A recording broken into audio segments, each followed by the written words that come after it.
The committees which I've joined is Planning, Economic Development, and Zoning. I'm chairing that committee, and I'm also a member of the Management and Budget Committee. What?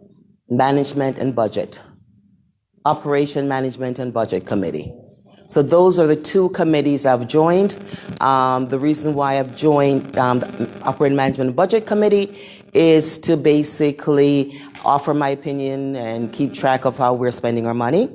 And then for Planning, Economic and Development Zoning, one of the things when I ran for office last year, one of the issues we have in our community is that a lot of people in our community don't see any kind of economic development in North Hartford.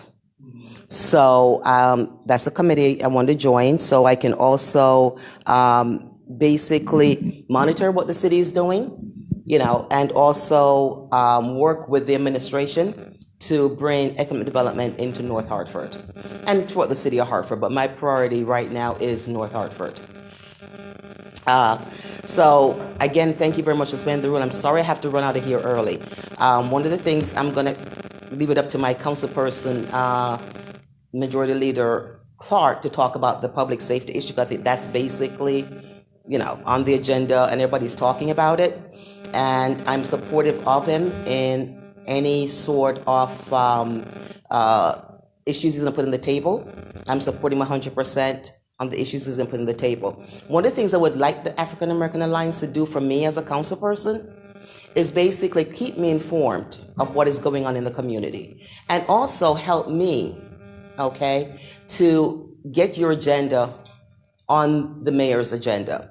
Without your support, without the community support, being a councilperson is very limited. So when you have something on the agenda, for example, the Citron versus Vaughan issue with the policing, we need help in the council. We need you guys to bring your support. So if there's an issue that you send to the mayor, CC the council members on it, so we can keep track of what you're asking for, and we can lend our position to actually get you the information.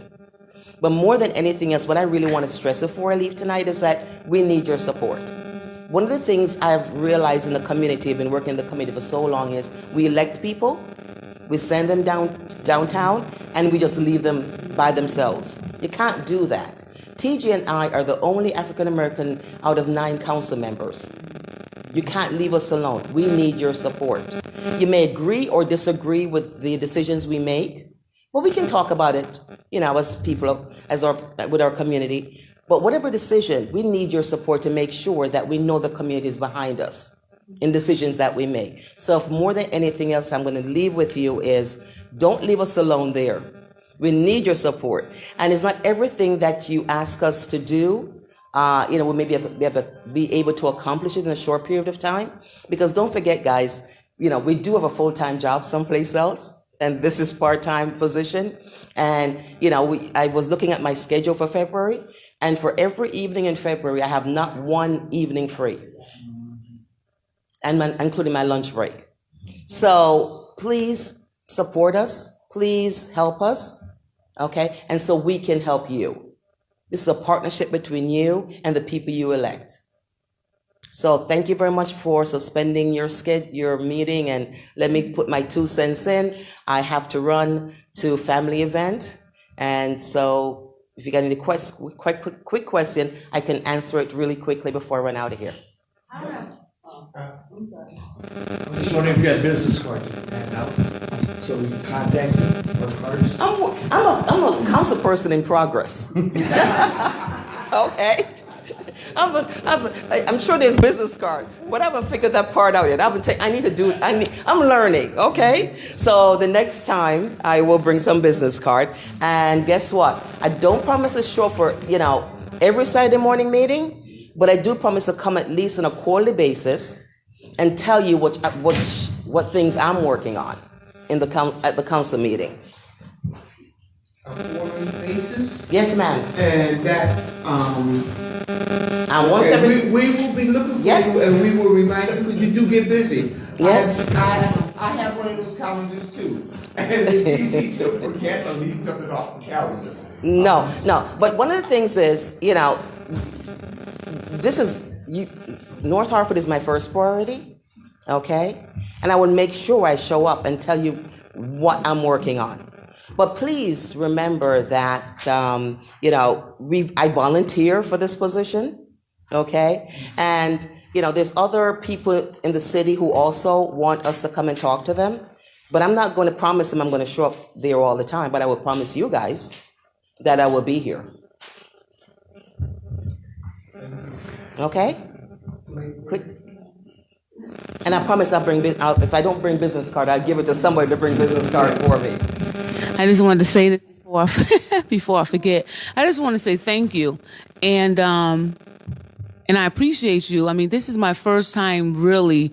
I hear the sincerity in your voice as you were talking.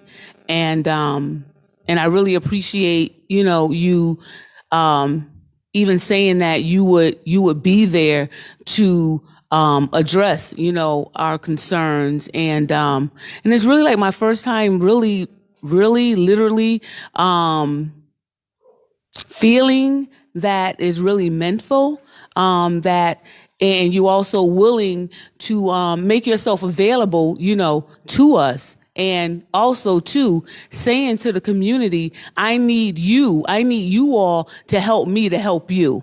I haven't really heard anybody say that. I need you to help me to help you. So thank you. Yes, ma'am. Thank you. You guys put me there. Don't leave me there. Right. You know what I mean? So definitely want to work on behalf of my community, which I've lived in over 40 years. And I'm not going anywhere. Where other people will come and go, I'm going to still be here. On ending, my parents bought a house and they walked out the same house, 40 or 60 years later. I'm not going anywhere. Okay, so I will be in Hartford, and this is my home. So thank you very much for leaving me, and I'm going to trust my council member here, which is more experienced than I do. I'll probably have business cards, right? They must have gone Right, TJ? I'm so sorry. I can't afford this mic. Access. Badge is right. Could you leave your badge, so we can have a permanent record, be understated, okay? TJ, you have the floor. Thank you, Madam President, and to our esteemed Vice President, members of the African American Alliance community. My name is, for those that don't know me, I am TJ Clark, a second-term city councilman for the city of Hartford, and proudly now to serve the city of Hartford as the council majority leader. It does seem like it's been almost 2 years now since we've been recently sworn into this new term, but we have effectively started January 6th. So there is quite a bit that we have been discussing in the city's agenda, and I'm glad to see our mayor is here. Good morning. Good to see you. How you doing? And we do have not an election, but a nomination that the mayor put forward regarding police chief. And as I was coming in, listening to your conversation regarding things regarding public safety, I just wanted to really frame out the time process for the nomination for interim chief Thody from the council perspective. The mayor did have a town hall on Thursday at the downtown Hartford Public Library. On Tuesday, the council will have a committee of the whole where the council will interview two of the mayor's nominees, one for chief operating officer, which is Thea Montanez, and then the other will be for the position of police chief, which is the interim chief. Jason Thody has been nominated, and so the council, that's part of the council's process where all 9 members, hopefully that are present, will be able to interview the mayor's nominees. After that, due to a schedule change, the Public Safety Committee will hold a special meeting at the Classical Magnet School, which is 85 Woodland Street, I believe. Corner Woodland and Asylum, from 6 to 8 on this coming Thursday. This coming Thursday? Yes, February 6th. Okay. That is a public forum where the public, and I need you, as Councilwoman Shirley Surgeon was talking about, we need your help, and I've been saying this for a long time. We must not have been in the same room, but it's very important that the community, that we as the duly elected officials hear from the community as to what your needs are, so that we now can discuss this with our colleagues to try to put forth some strong policy. So this is part of the public participation, where the public can address the members of the Public Safety Committee. I have no doubt that we probably will have a full council body there to be able to speak, whether they are in favor of the nomination for Jason Thornton as police chief, or they are not in favor of the nomination. On February 10th at 6 o'clock, that is our regular scheduled council meeting where we will have a public comment. So the council, I'll back up. The council meets twice a month, the second and the fourth Monday. On the second Monday of every month at 6 o'clock, there's always a public comment. You're free to talk about whatever's on your mind. That's going to be the 10th. Yes. February 10th is at 6 o'clock is the public comment. 7 o'clock is a council meeting.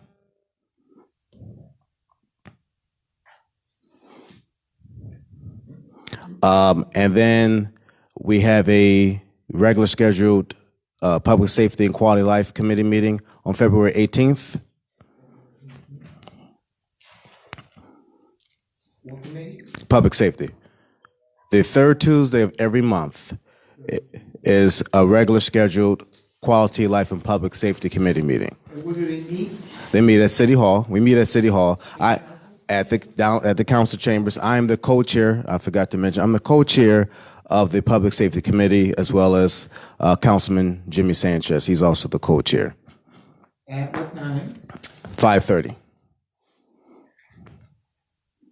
That's on the city website, right? Yep. All the standing council committee meetings, along with the members of the council committees, are on our website, city's website. Thank you. I'll look that up. Then February 24th is our next council meeting after the 10th, where we should be ready to vote on the nomination for police chief. It probably will be the 24th. Vote. Vote? I don't know yet. We still have to talk about that. So could be, yes, could be by the 24th.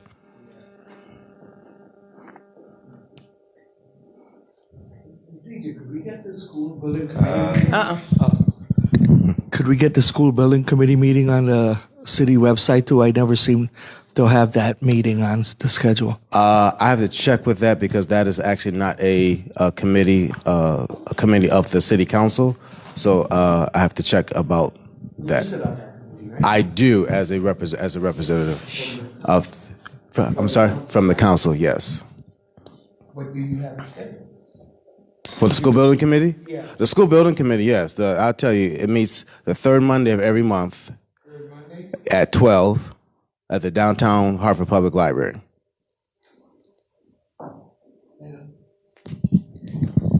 Where I'm the vice chair as well. I'm also the co-chair for the Operations Management and Budget Committee for the City Council.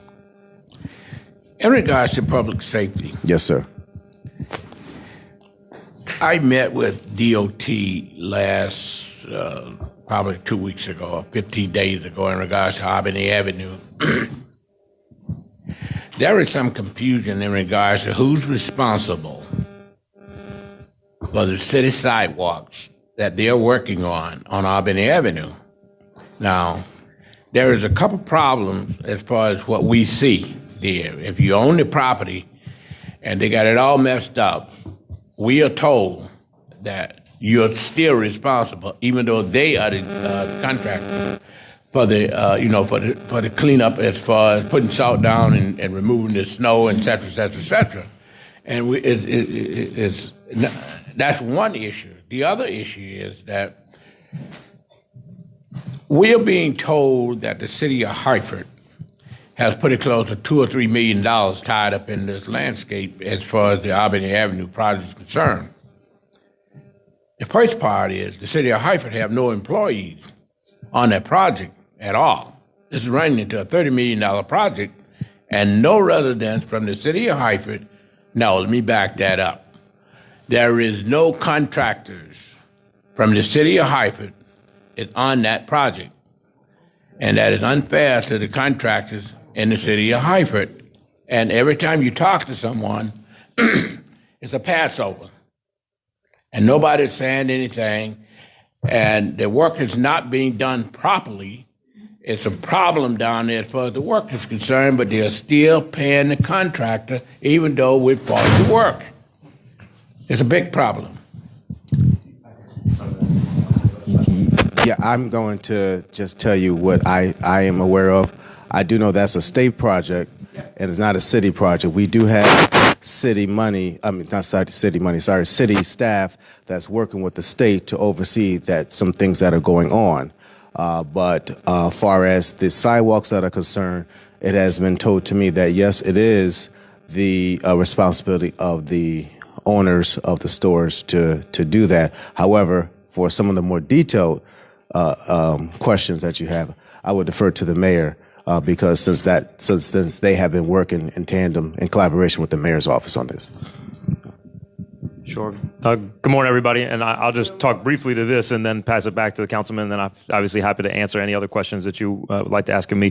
To your specific questions, we actually met with the DOT commissioner and a lot of the DOT team, along with Senator McCauley, this past week, because there are a number of issues that you raised that are very real issues. What we are pushing for is that where the construction is still actually underway, that the DOT should be responsible for any maintenance. But where it's been completed, in other words, where they've laid the bricks, where it's done and they've passed on, that at that point the responsibility does pass to the business owners. And just as in any commercial part of the city, from the doorknob to the curb line becomes the responsibility of the business owner. But we are trying to make sure that DOT takes responsibility for those areas where the construction is still ongoing. With respect to the workmanship that you talked about, we have concerns about that too. We've raised those concerns with the commissioner. They've given us assurances that they're going to bring on an additional inspector. Our DPW is going to start going out there on a regular basis. We want to make sure that nobody goes off that job until any mistakes are corrected and it's done right. But we're very much on the same page about the issues that are of concern. Thank you.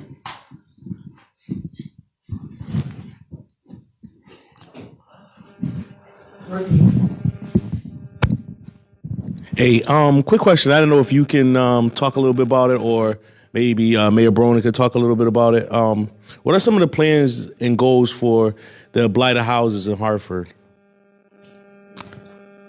In regards to, from the city perspective, community perspective? I think all of the above, like community perspective, as far as, the buildings, they're just sitting there. Would it be opportunity for people to, be a part of that, to get some of that, So to answer your question, then I would defer to the mayor on some of the more detailed logistics. I know the city has a blight remediation team that's been working with Laura Stoudemire, who is the soon-to-be outgoing director of blight, I believe. And then we have established a land bank as well. And so that I will defer to the mayor regarding the land bank creation and the committee regarding that. So there's a bunch of different pieces to the blight, the anti-blight work. One piece is just the enforcement and getting out and citing, particularly where there's vacant properties that are owned by out-of-town owners, to make sure that we're using our enforcement tools to get blight liens, to blight fines, and ultimately blight liens, and then move down that enforcement path. Where blighted properties are also delinquent on their taxes, and they often are, we're also using that as a tool to try to get control of them. So this past spring, we had a tax deed sale where there are a number of properties that went up for sale. Some of them were bought privately. Some of them we as a city took control of. And some of those properties, particularly the residential ones, we are going to be transferring to the land bank. And then the land bank's responsibility is to work to get those properties into hopefully home owning, tax-paying hands, work public-private to get them fixed up. We would like to. The Land Bank is working on a program that where we're utilizing local companies, local contractors, hopefully using the opportunity to train some young folks as well, but also get it into local hands and homeowning hands is a big part of that push for those properties that we take control of. So that's a quick answer, but there's also a number of other pieces to it because a variety of organizations are involved in this work, whether it's Habitat for Humanity, SINA down in the south end, NINA to some extent in the north end, and then Community Solutions, which I don't want to go into too much detail on because I'm not yet familiar with everything that they're talking about, but they are talking about sort of a community trust model for a lot of the blighted properties that are around the Swift factory. And I think that might make sense for this group to have folks from Community Solutions come in and talk about that. But the hope is that between all of those efforts that we're able to make a significant dent in blight, but also, again, especially where we're talking about vacant blighted properties, get them into homeowning hands in Hartford, tax paying, and we want to make sure that the contracting and construction is benefiting local as much as possible. Okay. Now, is the focus going to be all around Hartford, or is it just mainly the North End to start off with, or are you just doing it as a blanket? I mean, given that there's a whole bunch of pieces of that effort, there are some parts of that are all around Hartford. But if you look at a heat map of where the blight is most intense and where it's most concentrated, there are two spots. It's Northeast and it's Frog Hollow. And so those are the two areas where I think we are going to try to make the biggest impact as quickly as we can because we want to concentrate our efforts and go where the need is biggest. And so if you look around, Martin Street and surrounding areas, there's a real concentration of blighted property. Okay. But again, it's Northeast and Frog Hollow that both are the highest rates. Okay, cool. Any? Mr. Williams. I apologize. I came in late. You may have already addressed this.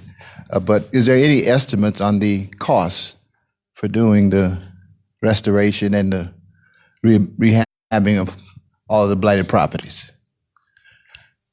I don't know. I think that's too early to tell at the moment.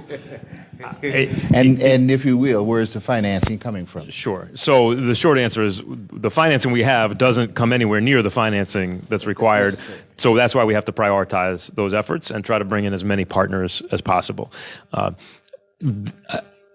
can't give you an exact number, but there are about the rough neighborhood of 300 vacant blighted properties that we've identified. That's throughout the entire. That's throughout the entire city. Now, if you were just focused on those vacant blighted properties and not occupied blighted properties and not vacant lots, but we're just talking about structures that are vacant and say 300. Now, if you imagine that that each of those properties probably requires somewhere in the neighborhood of $100,000 to get them, really up to where you want to get them. You're talking about 30. I think that my math in my head, the $30 million. And that is just a dent. What we have in the land bank right now is $5 million. We're trying to use that as an opportunity to get more foundations and others to be part of that effort. So we're going to be working to build up those capital reserves that we have to tackle the problem. But again, that's just one tier of the blight problem, and we don't yet have enough to deal with that. But that's probably the best back of the envelope estimate of what you'd need to deal with just that problem.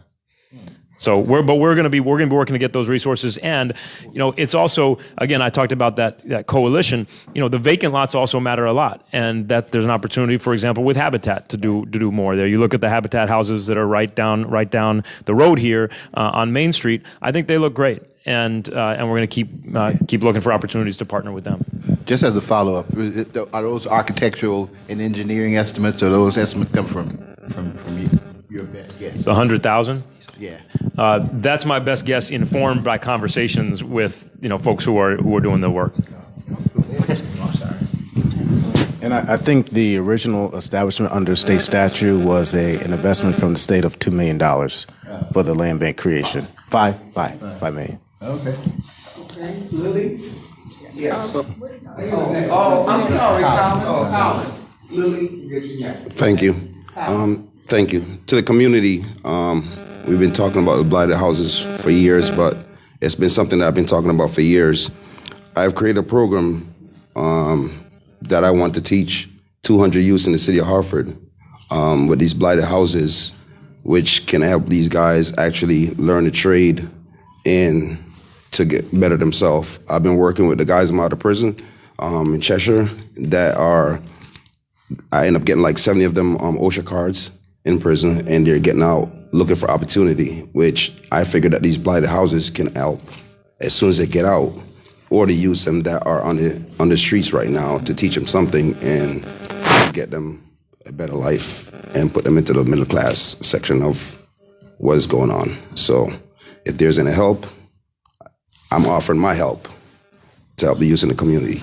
So if there's a way that we can do this, I'm willing to do it. I have the program written up already, so we can go from there. So as I explained in our conversation that we had, and I'm happy to sit down to see the program, to lay it out and see how we can actually implement that within the city, or as to Mr. Russell just said, or partnering with one of the organizations that might be doing something so that there can be some collaboration between that.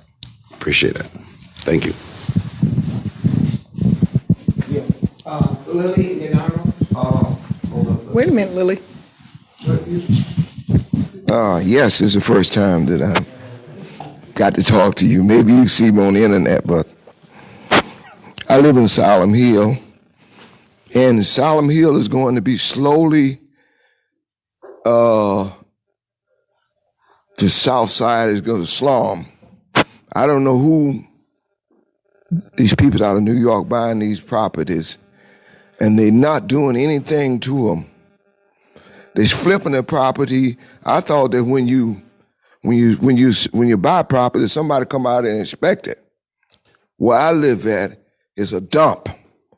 What happened? They split it up. Some people out of New York, they split the property up between the place on Collins, on Forest Street, and where I live at, and they don't shovel the snow. They don't do the sidewalk. It's raining in the hallway. If you go out there, I send an inspector out there. You send a guy out there. I know about more inspecting than you do. We used to have an inspector out the health department is more affected. I don't know who merges in with the housing and with the license and inspection, but it seems like it's not expected. It's not as good as it were before. But what I'm saying to you is that you keep on selling these people to these people, they ain't doing nothing. I mean, when I first come to Hartford, that area was like a little West Hartford. Now, nobody don't care about that area. You got a lot of people's drugs and thing. I go to sleep every night. I bet you right now, if you take my blood test, I would have crack in my system. And I don't drink no more. Because then when you call the police department, they say it want you. I'm not going to turn nobody else. I'm 79 years old. And the police department, they're going to find a way. I know nobody will kill me. But I think that you got to be more careful selling these houses to these people out of New York. They're making a slum over there, and nobody's doing anything about it. And it's too bad. Thank you. Thank you. The whole Asylum Hill, the whole Evergreen Avenue, from Farmington Avenue all the way back down to West Boulevard, they buying all these big units, and they ain't doing nothing. So that's the West End area? Huh? That's the West End? The West End. Okay. It has changed. 2 years, it has changed. Arnold. So one of the things we were questioning that I had sent some letters out about the 15% preference with the Hartford-based business. Never really got a real response of where that is. As far as is it off our books? Are we still using that for Hartford-based business or not? That was my one question. As far as I know, and we haven't introduced an amendment to the ordinance, that 15%, the minority set aside, is still effective. So when I send a letter out to you guys about MLK, they took it off the bids on the bid documents that the 15% is no longer part of the city of Hartford.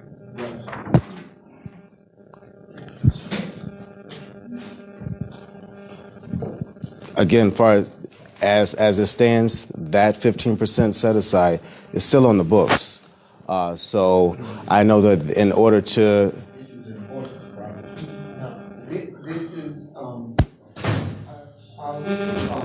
you talking about bid packages? The certified issue, on various projects that the gentleman could talk about, certainly better than I can.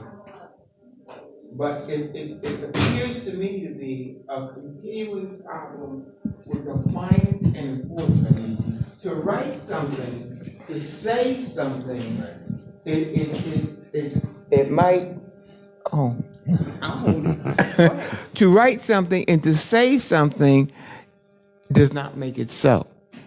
What I think the city needs more of is enforcement of what's already on the books. Amen. Compliance, forced compliance to what's already on the books.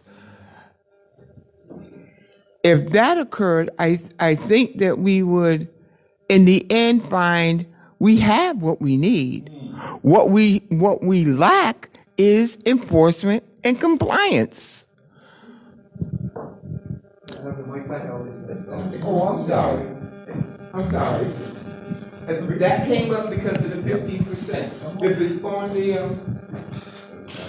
Now, TJ, I've sent you some documents too about the fire alarm system of Weaver.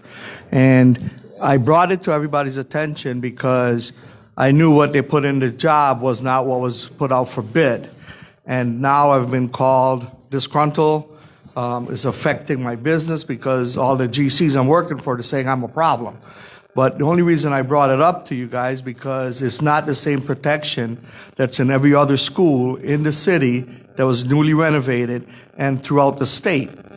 And I've requested some documents from John Collins that was promised to me 2 weeks ago, and I still haven't received it. The fire marshal was in here, and he said it meets code, but it was never an issue if it meets code, if it had the maximum protection of every other school that was renovated and that was in the bid documents to be installed that was not installed in that school. And I mean, I brought the stuff to you. You've seen it. I brought it to the council, and nobody has responded to me about anything.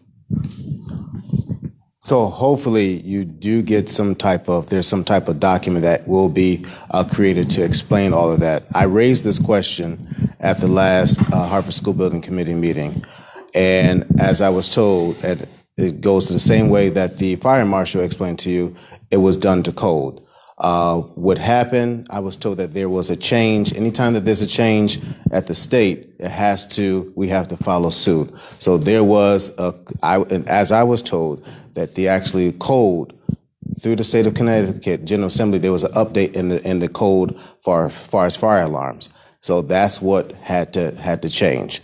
So therefore, whatever documents and all the other technical details, you got to discuss that with, wait for John Collins to get that information to you.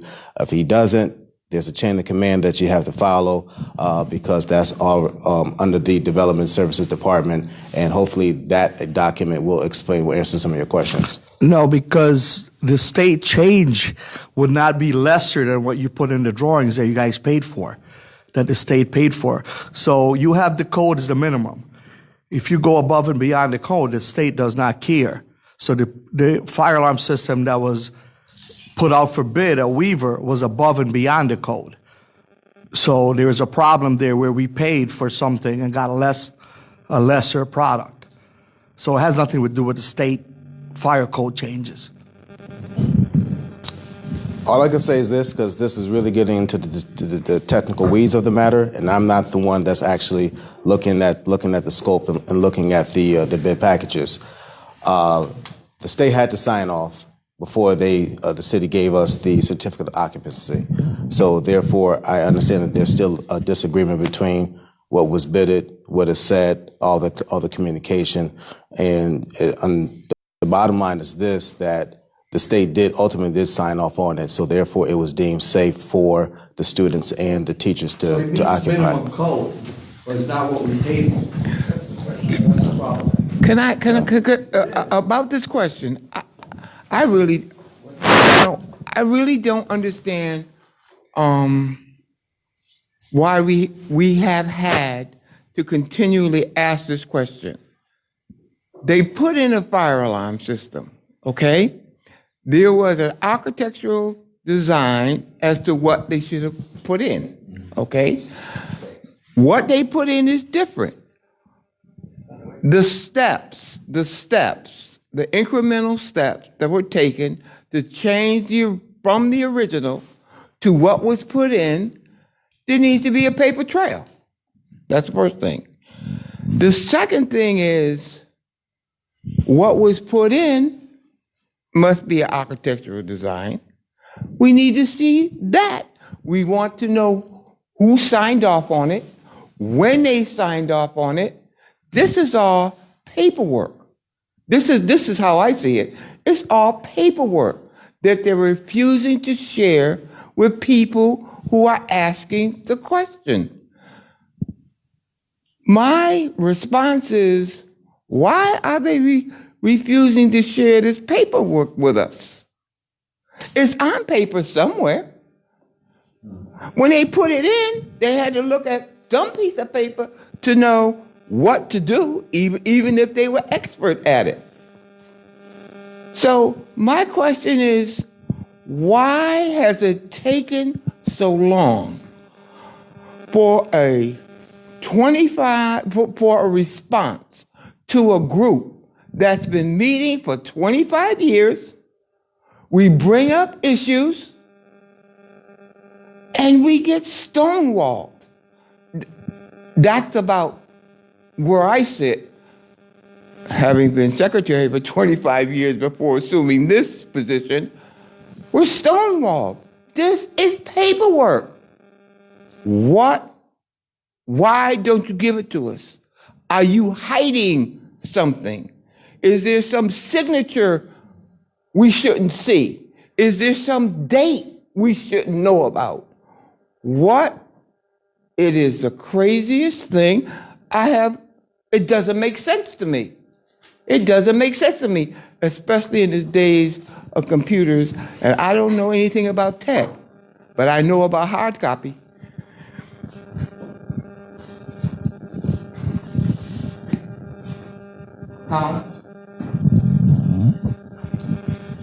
To the mayor and to TJ, I think one of the questions that I think what Arnold was saying, I don't think the set aside packages has been gone or anything like that from the schools. I think the question that he was asking about in the ordinance saying you have preference as a City of Hartford based contractor. Somehow right now the schools don't have that no more. As of the fourth phase of Weaver, there is something that came out that's saying something happened in Danbury and now it falls back on Hartford. But if you go back to the law, section 7-148U, it says the City of Hartford. It says any I can't say the word. Any minister that has a greater thing than CHRO, you go by their bylaws. You go by their ordinance. And our ordinance clearly says the City of Hartford has preference. And somehow it's been taken out of the school system for some reason. I don't understand why, but I was a part of the law that passed that gives City of Hartford, New Haven, and Bridgeport that part of it. That's the reason why CHRO is not in the City of Hartford. So at the end of the day, I'm trying to find out why is that not still a part of the schools. So Colin and Arnold, we both have this conversation a bunch of times, but I'm happy to have it again. We had a battle with the state, right? Because we asked the state's paying 95% of the cost on MLK. And what the state came back and said, using that Danbury example and the Danbury court case, but also using their own policies, they're saying, you're asking us, meaning the city's asking the state, to pay 95% and to accelerate the work because we need the school open by this fall. So it's a faster project than we've ever done. I mean, they are going probably twice the speed over at MLK because we want to make sure that it's open for kids this fall. And what the state came back and said was, we, the state, will not reimburse you and will not pay for the premium time to meet your schedule unless we follow our rules, not the city's ones on this one. And we had a battle with them. But at the end of the day, we basically had to fold and give in on that one so we could keep the schedule going. But as far as the overall bit, and I said, I'm not on the school building committee, but I follow it closely.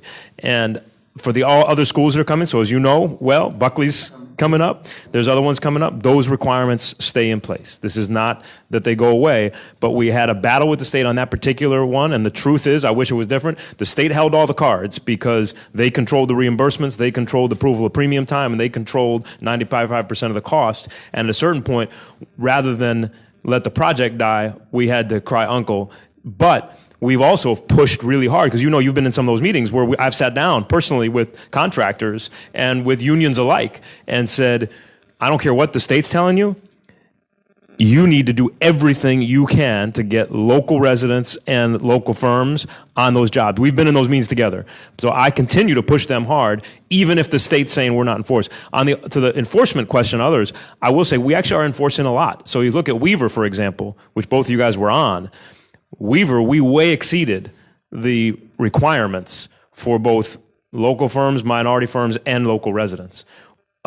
We, across the board, were higher than what was required, even in Hartford's ordinance, and we monitor it very closely. So we are enforcing, we're monitoring closely. MLK is a unique situation, and that's, as I just laid out, that's why. But in terms of going forward, we're sticking very strong on making sure that our local preferences are honored.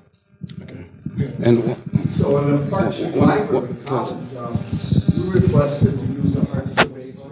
You need the mic. I was next. Oh, he's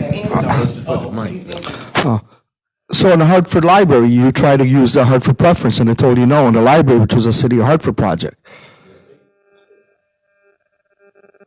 The Hartford Library on Park Street. That's also a state project or a City of Hartford? It's all state. So that Hartford preference is gone on that one too. I believe the Hartford preference is on it. They told Collins no when he requested to take the ceiling package. And just to go back on the fire alarm, if you guys want me in a meeting, to set up a meeting, I could show where the state has not changed anything. All the other schools in Hartford has a complete voice evacuation system. That's the same as Weaver. Although it meets code, is not what the city paid for, or the taxpayers.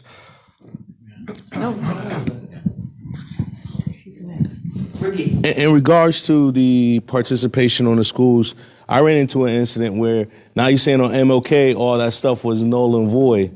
My Hartford certification wasn't certified at the time, but my AS was in place. So it seems as if the city's talking out of two sides of their mouths. I mean, 1 minute you're saying that this doesn't apply, and again, I could take this back to when the program was first put in place. You know, Russell was there, and you know William Miles and everybody else, the Diggs Corporation, everybody was there. The purpose of the Hartford certification was to get preference on that job. You still had to be DAS certified, but the certificate was only for the preference. I bid MLK, which I was the lowest bidder on. They threw my bid out because they said that I wasn't Hartford certified. So I called the state, and the state says all you need is your DAS. So 1 minute you guys say that you eliminate the preference on MLK, but in my situation, you honored it? I mean, I'm utterly confused. You're saying one thing to these people, and then but when my situation comes up, it's like, well, yeah, you need your certification. It's either you don't. But when it was first put into place, it was all about giving somebody from Hartford something to play with. If somebody else out of town, they can take the job. Similar to New Haven. But the difference is that back in the day with New Haven, and Nicole Jefferson was there. I remember I lost the job because the other guy was with them 15%. She said, well, if you have an office out in New Haven, I can help you. But you don't. I get that. Hartford, you're saying you eliminated the preference, which associated and is connected to the certification. I have my DAS, but you said I'm eliminated because I don't have my Hartford cert, even though that was only just for a preface for the 15%. Explain in detail because I'm utterly confused. Was that a question for me? Because I can't explain that. I just to be Okay, but yeah. you can't explain it, but at the same time it happens. We have different scenarios right here. We all went against different things, but nobody can explain anything. As complicated as it may seem to somebody who is not a novice, it is a complicated situation that I'm nowhere near close to looking at the documents. That's not something that, from my standpoint, that we review. So that you have to take a look at, talk to those that actually have been looking at these things. Right, so moving forward, is the Hartford certification a requirement or is just the DAS? I want a clarification. I don't know the answer to that. I cannot clarify that. You're saying in order to be part of the 15% preference, the Harvard certification is mandated. Is that what you're saying? Right, but the thing Let's is, have one conversation through the chair. I'm sorry, through the chair. Two different things. Through the chair. I'm sorry. If DAS is required on every job you work on that's funded, that you getting state funded or whatever, right? The Hartford participation with the Hartford lifestyle, I remember when these guys was putting it together back in the days, was to give that particular contract and say, hey, listen, you're living in the city, so you're from the city, so therefore we give you the 15% preference. It wasn't anything like you had to have the certification in order to bid the job. You do, but if somebody come in with, say for instance, Colin and I bid against each other, if Colin has an office in Hartford, I have an office in Bloomfield, and Colin's within the 15%, obviously they go to him and ask him if he can do it, and if he does, then they give him the job. I understand that. I received no scope review. I just received the letter saying, well, we're not going to entertain it because you're not a city certified. See, and that's wrong. And I called the state on that, and they says, well, they don't know why Hartford did that. And they don't know what to say about it because that's not the way it's written. And even to this day, nobody has an answer. But I lost a contract for almost $700,000. So, all right. Before I have to exit, I just wanted people to be clear. Regarding the council's agenda coming up. As I stated, we have 2 nominations coming forth from the council, which are the mayor's appointments for Chief Operating Officer, which is Thea Montanez, and why am I about to call him James Ravella? Jason Thody, who is the current interim chief, that is put up for nomination for the permanent position of police chief on Tuesday.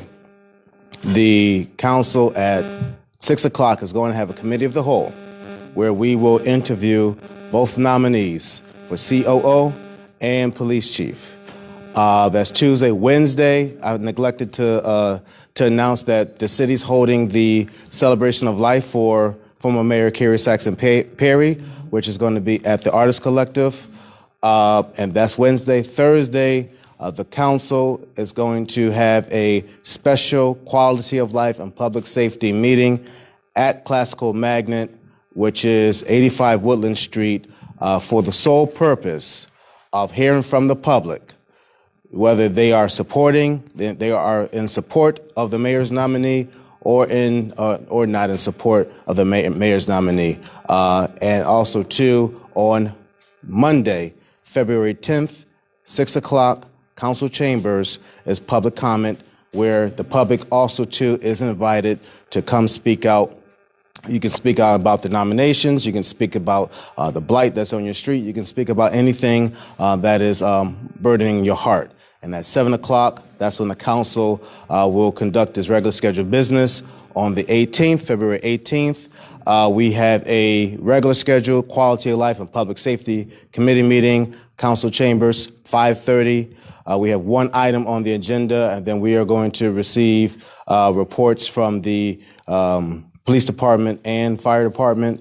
And on Thursday, And on Monday, February 24th at 7 p.m.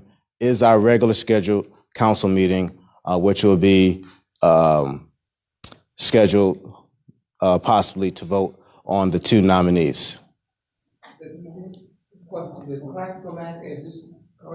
Classical Magnet is coming February 6th, this Thursday.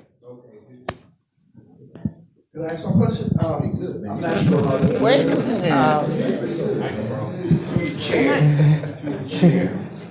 Through the chair. Wait a minute. He has the mic. He controls pretty much. Thank you, guys. Again, I just want to let you guys know and thank the mayor and TJ. But I've been asked to be a general contractor with initial construction on Buckley High School coming up. The new project. Thank you, guys. So I've been doing hard work trying to get everything together. Just basically get our company and everything that needs to be done for the city of Hartford residents. Being a contractor in the city of Hartford. And for what this board has been asking for, I guess the opportunity finally came through where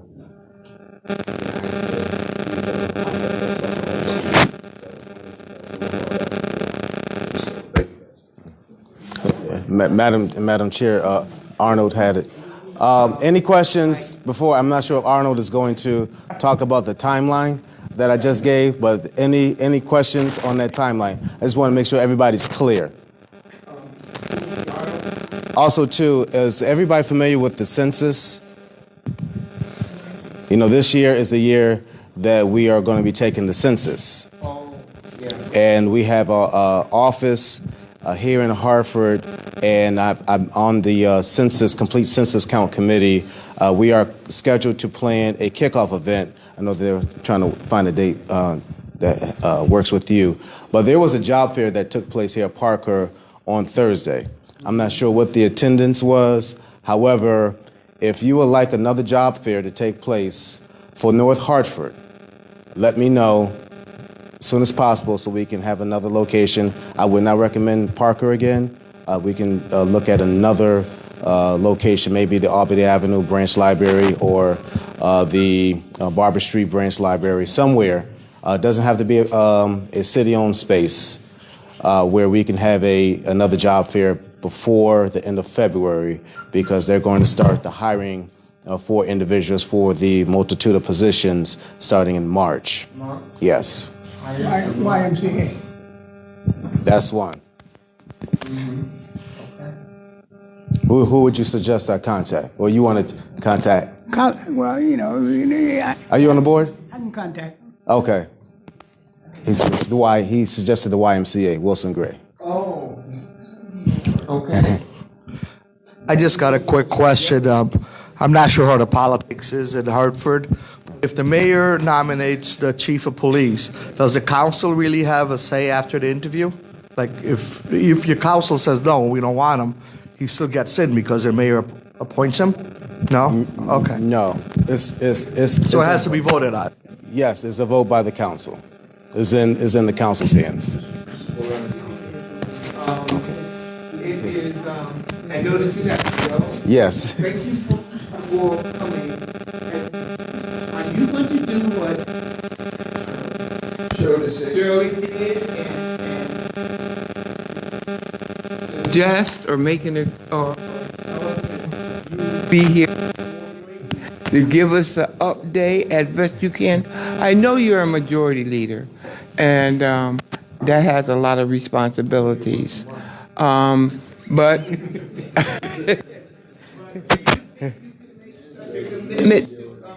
like councilperson Shirley Sturgis made the commitment to come quarterly. Having served this city as a councilperson for 4 years now, I understand the importance and weight that certain groups hold. And typically, there are members from your body that usually call me when I am required to attend. So my commitment is this: I will not be a foreign face. Okay. By no stretch of the imagination. I believe everyone has my number, has my contact information. I will commit to coming, and I will do my very best to commit to once a quarter. Okay. Thank you. Thank you. Thank you for coming. Well, he's the mayor. He can do that.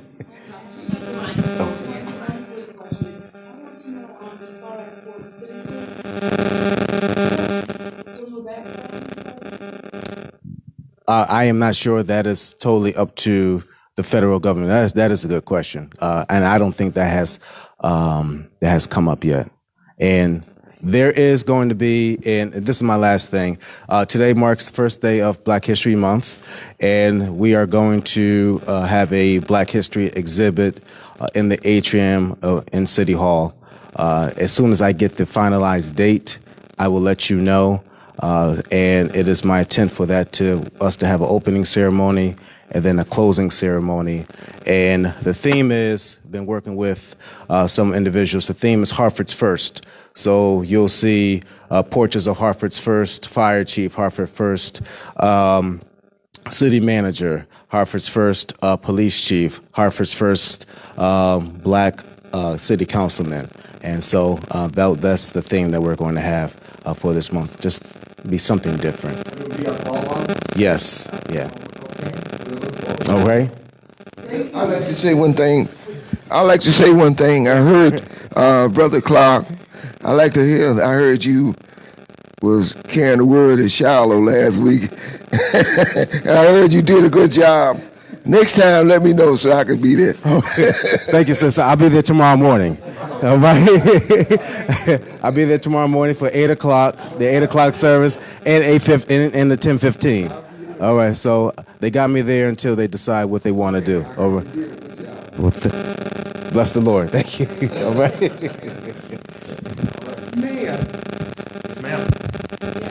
Well, good morning, everybody. So just picking up one thing where Councilman Clark left off, I also just want to make sure, it may have been said earlier, but to make sure everybody knows that this coming Wednesday, February the 5th, there will be a community ceremony to honor the life of Mayor Carrie Saxon Perry. So I don't know if that had been talked about earlier. Okay, so it starts at 5:30 p.m. It's, again, February 5th. It's at the Artist Collective.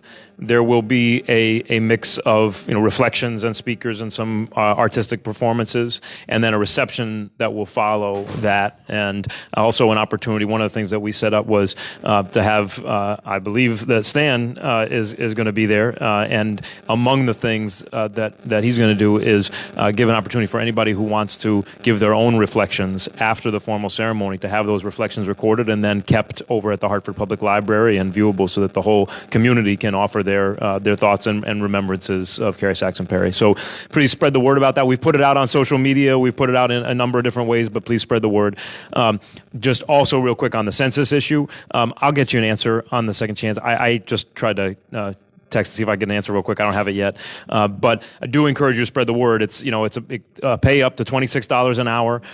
They are prioritizing local hires because Hartford has historically been what they call a hard to count city, meaning there's a lot of zip codes in our city where they get less than 3/4 of the folks responding, and we really need to change that because it affects how much money we get from the federal government, affects representation electorally.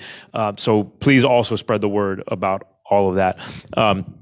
I'll open it up, obviously, for any questions, but I'm happy to talk about anything. I wanted to come, one, because it was early in the year, and just to stop by and say thank you as we kick off the second, my second term, and happy to address any questions you have. I also wanted to make sure to have an opportunity, although we did a town hall on Thursday night, and wanted to make sure I have an opportunity with you just to explain my decision to nominate our acting chief, and happy to talk about that too. So thank you so much, and it's good to see you.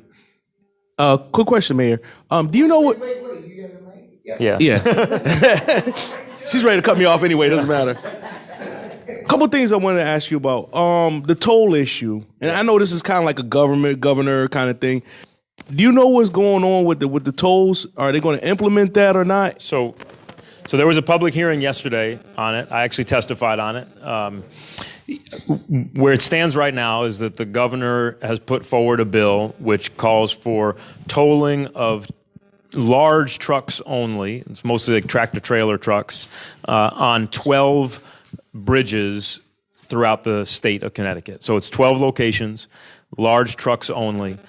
And it's estimated to produce about $175 million a year once it's up and running. About half of that is supposed to come from out-of-state trucks. My own view, I haven't been shy about it, my own view is that I think we're long overdue for putting tolls in place. Our transportation infrastructure is falling apart. I wish we were putting a lot more into to bus service. I wish we were putting a lot more into rail. I wish we were expanding public transit. I wish we were, fixing the choke points in our roads. There's a lot of things that we need to do, and we're falling behind states, all over the country. So to me, this is about economic development and the future of Connecticut. And if you're going to make those investments to fix your transportation infrastructure, I think there's basically two ways to do it. Either ask the citizens and taxpayers of the state of Connecticut to pay all of it, or make some folks who are passing through this state pay some of it by putting tolls up. So that's why I support tolls.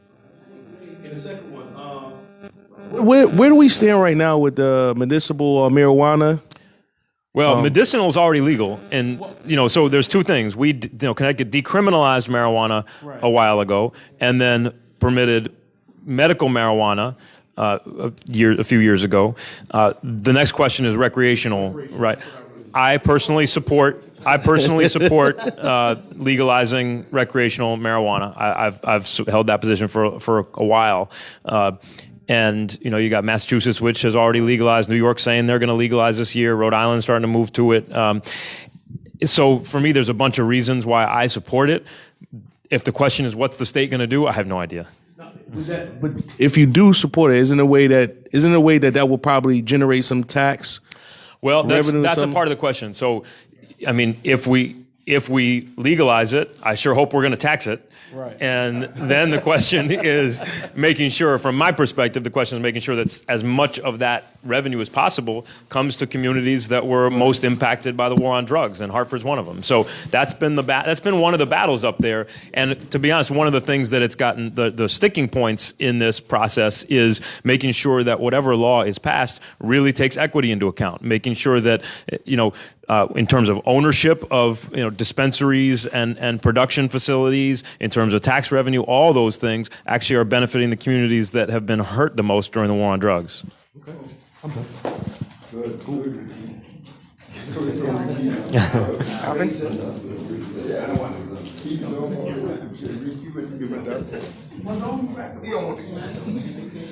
I can't let you hold on. Okay.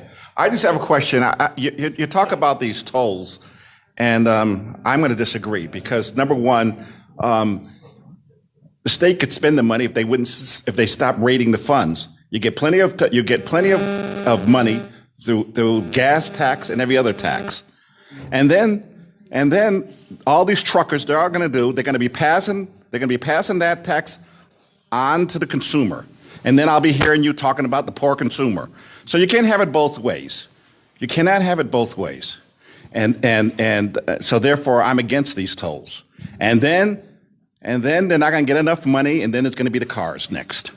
So that's what I have to say. You might be surprised to hear me say this. I think we should be tolling cars too. Oh, there you go. I respect our disagreement. I respect your perspective on it. But my thing is this: what they're talking about doing isn't even enough money to keep our current transportation in a state of good repair, let alone bring it into the 21st century. So the reality is we're going to be having to find savings elsewhere, have efficiencies elsewhere, cut elsewhere to invest in transportation, even with these tolls that the governor's perspective has put forward. My view is, look, I think this is about an eighth of a loaf. We're not talking about a half of a loaf. We're talking about like an eighth of a loaf in terms of what we're putting into our transportation system. And by the way, modernizing our transportation system matters to Hartford residents. When we talk about, about 2/3 of the folks who are employed and live in Hartford work outside the city. So they've got to get to jobs. And one of the biggest, talk to a lot of folks who find that transportation is one of the biggest obstacles to holding a job. Because, if they're trying to work up in South Windsor or out in Manchester or somewhere else, the transportation system isn't built right now to help them do that. So I think we ought to be doing a lot more than these tolls. Now, to your, and I've been pretty honest about that. Look, one thing you know about me, I hope by now, is I tell you what I really think. I don't BS you. I think we should be doing tolling across the board. 42 states have tolls. All of our neighbors charge us when we drive through, but we let them all drive through for free. In terms of, let me address some of the specific points. In terms of, passing costs on to the consumers, what's in this bill is that every truck can only pay the toll one time in one direction per day. And the toll can only be $6 to $13. When you talk about large tractor trailers, the loads they carry are often worth millions of dollars. $6 to $13 from the state of Connecticut on top of that is not going to really change what you're paying at the store. And remember, all the other states are already charging them a whole lot more than that. Do you think that they're going to just absorb that cost and take it off their profit, or do you think they're going to spread that cost on to the next person? What I'm saying is that the marginal cost to them is so small that I don't think you're going to feel it, but you are going to feel the benefits of a modern transportation infrastructure. Yeah. No. Oh, good morning, Mayor Bronin. It's good to see you here. Welcome. Happy New Year. Thank you. Can you explain to us, number one, why you decided to nominate Acting Chief Thody for the job, and what kind of job you think he'll do in the future for the city of Hartford? Sure. No, I appreciate the question. And again, that's one of the reasons I wanted to come, is to talk directly with you about it. So I don't know how many, I think some folks here were at the town hall on Thursday, but some were not. So, when Chief Rosado decided to move to the private sector last spring, my feeling was that I planned to do a national search and, see what all of the options out there all over the country were. There are a couple of reasons why I've changed my mind and why I think that the right thing for our department and for the city is to maintain stability and continuity in the leadership right now.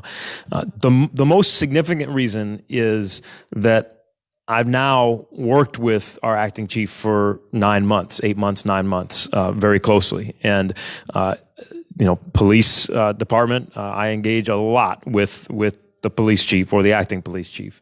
And I have found him to be somebody who is an extremely strong administrator and manager, who knows the job of policing well, who's committed to community, and who also takes transparency and accountability very, very seriously. I've seen a willingness to be serious about accountability inside that department in a way that, frankly, it probably should have been, for many years before. I've also seen an eagerness to build partnerships and to collaborate. And I think that's one of the reasons why you saw groups like, the Greater Hartford Interdenominational Ministerial Alliance and a number of pastors and groups like Mothers United Against Violence and groups like Compass Peace Builders and a number of other folks come out and publicly support that nomination. I had heard privately from a lot of them before, basically saying, we appreciate the partnerships that we've built. We think that we're moving in the right direction. Now, look, if we were to do a search, I would want to do a national search and look at all of our options. That process would take, at minimum, would take a lot of, many months. And so you're talking about uncertainty and instability for a while, no matter what, especially as we lead into another summer. And as we know, preparation and planning for that summer is very important. The other piece is, if we were to choose to bring somebody else in, that would be the fourth leader of the police department in 2 years. And I think that any department of any kind, anywhere, struggles when you have that much change. And so it was not a decision I took lightly. I thought a lot about it. I deliberated very, very hard about it. I talked with a lot of people and a lot of partners about it. But ultimately, my belief is that it's the right thing to do. That right now, maintaining stability and continuity with a police chief who I've had the opportunity to observe very, very closely over the last 9 months and to work very closely with and partner with is the right thing for the department and the city. And at the end of the day, you know, when I walk into these rooms, you're going to be holding me responsible for how we're doing. You're going to be holding me responsible for how our police are engaging, for how we're doing on public safety. You're going to hold me responsible, as you should. And so I have a responsibility, I think, both to you and to myself, to try to use my best judgment about what I think is the right thing for the city and the department right now. Could you get the chief to get a house on the north end? Oh. Could you get the chief to get a house on Barber Street or on the north end somewhere? Can I get him to get a street there? If you could get him to... Where do you live, Caesar? I live on the north end.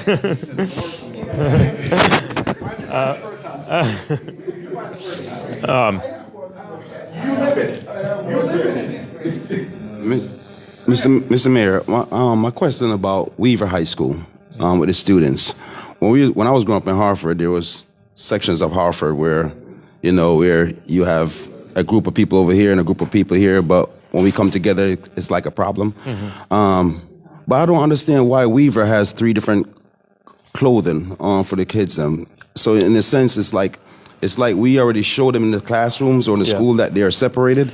So my understanding is, like, why would we put these kids in 3 different uniforms? So I think, correct me if I'm wrong, I think there's two at Weaver, right? Because you have, inside Weaver, you have both. You have 2 different schools, basically. You have both Weaver, the comprehensive neighborhood high school, and you have Kinsella. And we've talked about before why those have been put together. There's a few reasons. One, that's how we were able to get Weaver built, because by co-locating Magnet and Neighborhood, we were able to get 95% reimbursement from the state, and we had to fight to get that into state law. But without that, we would not have been able to get Weaver built. The other thing is it presents some advantages for our neighborhood students. So, for example, there are a bunch of arts studios and arts facilities and the beautiful theater, but also the dance studios and other things that had to be built as part of Kinsella, which is an arts-based magnet, but which are available and benefit the neighborhood school students at Weaver. Now, I will tell you, my own hope is that at some point we move back to neighborhood schools, and just consolidate. You look at JMA this past year, we took JMA, which had been a magnet school, and we brought it back to being a neighborhood school, and I think that was a really good thing. But let me just say one last thing. I mean, at Hartford Public High School, there are still 3 different academies, but I hope we're moving towards unifying in one comprehensive school there. What I'd like to see at Weaver and at Hartford High and at Buckley is 3 comprehensive neighborhood high schools with predictable tracks, so you know where you're going to go if you went to X elementary school or middle school, and hopefully that's the long-term vision. I would add to that, putting Hartford High football team is made up of all the students at Hartford High. I think they all wear the same uniform. Weaver is a different story, and it's put a strain on the staff, if you talk to the staff. It's put a strain on the staff, and it's put a strain on the students. They don't wear the same uniforms. They can't play on the same football team, basketball team, or any other team. Someone in the arts section could play on the Weaver community side football team if they happen to live in the community, but it being a magnet school, it pulls from a wide regional area. Those kids cannot play on the football team Weaver. They cannot. They can play in the district schools, but they can't play on the Weaver side. And it has caused some friction that the staff has been forced to deal with. And more than the staff, the kids have been forced to deal with it. So when you talk about Weaver campus, and you talk about Hartford High, they aren't the same at all. They aren't the same at all. They aren't the same as far as it's concerned with athletics. They aren't the same as far as it's concerned with uniforms. And it is a strain. They really are separate, distinct line item schools, even when it comes to budgeting. And I hope the staff and the students could work out the issues, but it has caused some physical encounters, one group with another and vice versa. So I guess I would hope that people would realize that Hartford Public High School's divisions, they're divisions, but they're united. No, there's no question. You're right. You're absolutely right. As I said, at Weaver, it is two different schools. Inside Hartford Public, it's three academies. But I do think what I would say is I understand your concerns about it. I do think that what's been done there represents progress, though, because what we had before was three separate schools. Weaver had been broken up. The neighborhood school had been broken up. You had culinary, you had JMA, you had High School Inc. Those were fragmented and in completely different buildings. And that also has a huge impact on kids who want to play sports or do arts or other things, because their schools don't have the size or the resources to offer those things. So I understand your concern. I do think, though, hopefully you agree that what we've done there represents some good progress. Yeah. They have fixed the problem. Yeah. Centron. Centron, you're still out of compliance. The Corporation Counsel's office is not responding as we believe they should. Okay. They quite frankly have, in my humble opinion, that part of their strategy is to delay. We've gone back and forth, and Jason's been a part of it too. We're concerned that, really, the strategy is to kind of wait until Sid Schulman dies or something. No, that's not accurate. That's not right. Well, I'm just giving you the impression. I'm giving you the impression that we get, Mayor. Because of the lack of response that we're getting to correspondence that we continue to send to the Corporation Counsel's office in waiting for a response. Now, I know there's some debate about whether or not you really feel like you're in compliance or not, but there are cases, and we know that there are cases that have been on the Firearms Discharge Board for years that have not been satisfied. So, I would hope that at this point that Centron, being what it is, it's kind of a national model about community policing throughout the country, that it could be something that would be embraced by your administration and be embraced by people in the city, rather than us being considered kind of an adversary. No, I appreciate that. Look, I think Centron was and is really important in some of the priorities that it sets out, and in areas including the diversity of the force and trying to create a department that better reflects the community we serve. That's absolutely a critical priority, and we've been focusing really hard on that in our recruitments. It's why we've had some of the most diverse recruit classes in the city's history over the last couple of years. That's something we really, really focus on, and that's one of the most important things there. The other pieces, the role of civilian oversight in CPRB, and frankly, I'm willing, and I know that Interim Chief Thody is willing to strengthen that. He's ready to see a stronger CPRB or whatever you call it, but a stronger civilian oversight. That we welcome that. As you see, from the financial front to any other front, I welcome oversight, because if we're not doing the right thing, I want to know it, and if we're doing the right thing, I want people to know it. Right? But let me also say there are some aspects of Centron that are probably a little bit out of date. Right? So for example, if we were strictly complying with Centron, we couldn't hire a police officer shorter than 5'7". Doesn't really make a lot of sense. When it comes to firearm training, what Centron focuses on is how many rounds are your officers firing. It requires them to shoot as much as possible, when the truth is what we really want our officers to do is get training in not shooting. No, not just accuracy, but right now, Centron says you got to prioritize speed and accuracy of your shooting. And obviously, you want to make sure your officers are accurate. But even more than that, we want to make sure officers know that pulling their gun doesn't mean that they should be using their gun. That the first instinct should be de-escalate. So there are some aspects of Centron that actually may be a little bit out of date, and we should be working together to modernize it. So. Thank you. One more? One more? This will be the last question. So you were at the toll thing. Was there a bill also passed for the disparity study as part of that bill? Well, there's been nothing passed yet. Well, was it brought up to be included? I believe that bill includes that. Okay. Now, the legislature hasn't voted on it. I don't know. Actually, I left that meeting probably went till midnight last night. I left before it ended, so I don't know whether they took a vote on it last night or not, or if it was just the hearing. But I think what's going to happen is that they're not going to vote on it in a special session before the legislature convenes on Wednesday, but probably the week after they will vote on something, is my understanding. And I believe that there's a disparity study and that's in that bill. Yeah, okay.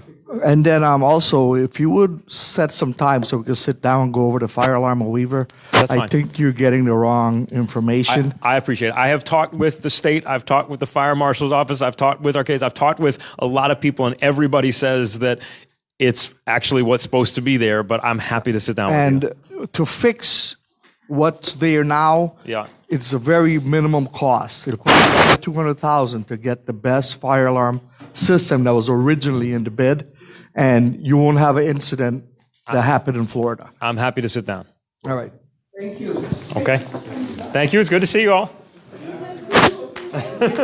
Yes, ma'am, you did. Where are we going to see each other tomorrow?